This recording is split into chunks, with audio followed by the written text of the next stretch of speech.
शांति दीदी। आज बाबा मुरली में कहते हैं कि बाप ने रिजल्ट में देखा कि बच्चों में एक विशेषता बहुत अच्छी है, पवित्रता में रहने की।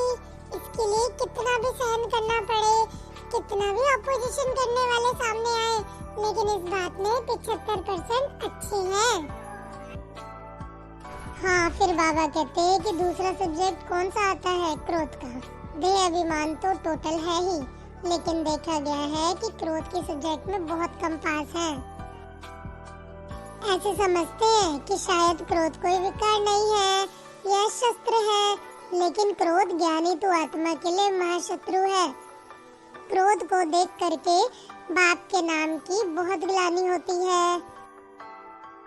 कहने वाले यही कहते हैं, देख लिया ज्ञानी तो आत्मा बच्चों को।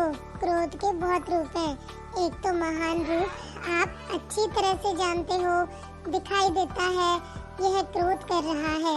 दूसरा, क्रोध का सूक्ष्म स्वरूप अंदर में ईर्ष्या, द्वेष, घृणा होती है।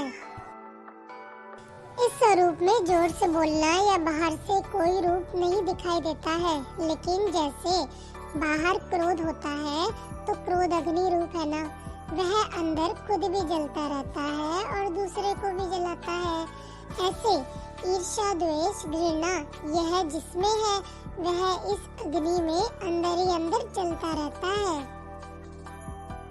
बाहर से लाल पीला नहीं होता, लाल पीला फिर भी ठीक है, लेकिन वह काला होता है।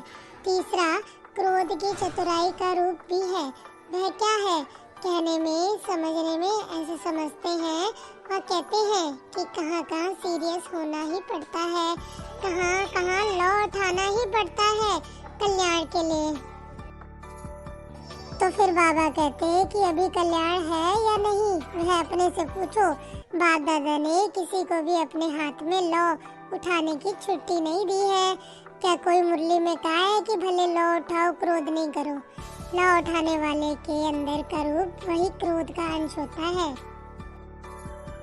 जो निमित्त आत्माएं हैं वह भी लौ नहीं उठाते, लेकिन उन्हों को लौ रिवाइज कराना पड़ता है। लौ कोई भी नहीं उठा सकता। अच्छा, ओम शांति। ओम शांति।